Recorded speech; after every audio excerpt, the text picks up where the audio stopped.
Look, if you want to know how to milk a goat, there are a lot of great videos on YouTube telling you exactly what to do.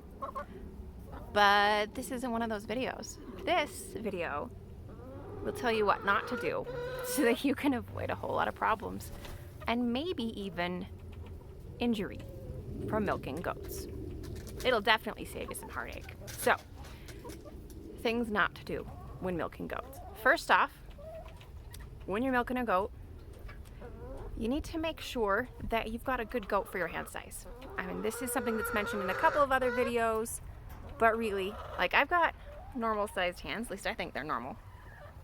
And milking a Nigerian dwarf goat, while a very fun experience, you need to be careful what kind of teat size they have, because most of them have really short teats. Like, I could only grab it with these 3 fingers. And I realize there's different techniques and stuff. But what happens if you are milking goats with 2 short teats for a long time is your finger will actually start curling up like this, and it'll get stuck. And before you know it, you will strain that tendon and you will have a hand injury from milking a goat. No joke, that's what happened to me in both my hands. So it was really bad because I had to call and ask neighbors. It's like, so do you want to learn how to milk a goat? Because I can teach you what not to do. And you can help me milk my goat. And anyway, thankfully I've got some amazing neighbors who came and helped out until we could figure out a more long-term plan for our goats, which sadly did involve rehoming them, which I did mention in a previous video. But if you haven't seen that video, go check it out. It's about a tour of a goat check shelter. So anyway, go check that out. And while you're doing that, make sure that you give the channel a subscribe. It really helps with YouTube algorithm. And then you can see all sorts of other fails and awesome homesteading stuff that I've learned the hard way so that you don't have to. All right, so that's the first tip. Make sure you get a goat with good sized teats. Trick number 2, no matter how cute it is, there's a reason that these people, and nobody explains this. I feel like I'm the first person to say this out loud. Make sure your milking station has a gate. So when I first started milking, this is where the shack was. We actually just took it down. I was milking the goats right there with our milking stand that we made by ourselves. And it was so much fun because the chickens were around me and the goats were there and they were eating out of my hand, and it was really, really cute. And then I realized it was absolute chaos because not only did I have one goat trying to get to the feeding bin, I had 2 goats jumping up on the bin and trying to knock me over, trying to knock each other over. And then I had a dozen chickens trying to get up to the feed bin to get to the grain too. And it was absolute chaos and pandemonium.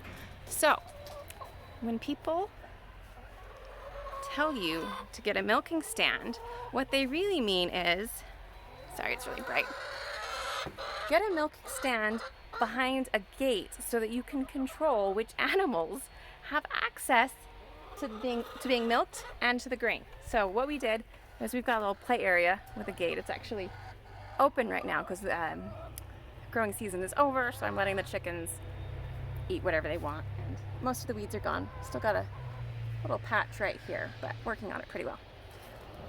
So having a gate means that you can control who gets in. Now, this is a chain link fence, and it's only 3 feet high. So let's be honest, chickens can jump right over that. Where'd you ladies go? So you will still get chickens jumping in. Let me get back in the shade where I can see. Now we can see the chickens. Aren't they cute? You will still get chickens in the milking area.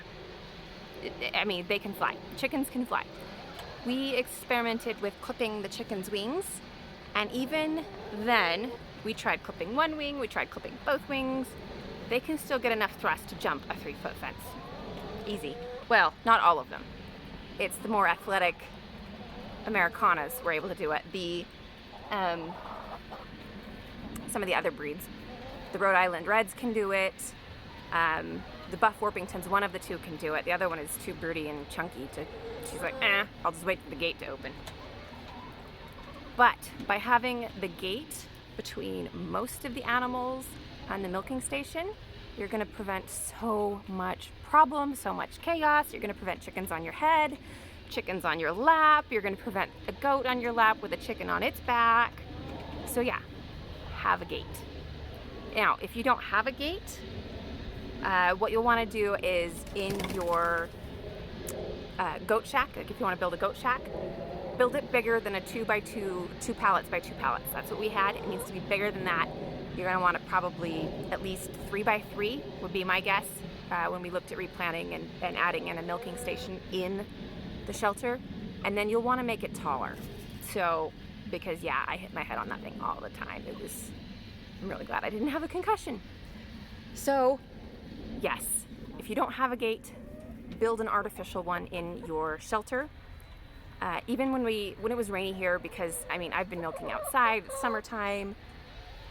When it was raining, it was miserable to milk out in the rain. The goats wouldn't go for it, so I had to drag the milking stand, which thankfully is made of PVC, so it was light enough that I could do it. I had to drag it from behind the gate all the way over and into the goat shack because the goats wouldn't get on the stand. They're like, nope, nope, no rain, no thanks. Didn't help that we had a lot of cold rain this year. So anyway, milking a goat inside of a very small shelter is not fun because then you've still got the 2 goats trying to get the grain. They're trying to knock over the feed bin. They're trying to jump up on the thing. You've got to like really, use your elbows and your shoulder to just kind of like, hey, nope, this is my space. You're not welcome in it. And you will get your turn. All right, so those are our tips so far. Is first, get a goat with a good teat size. 2, have a gate so you have a separate milking station. And I had a 3rd tip. What was it? Can you ladies remind me?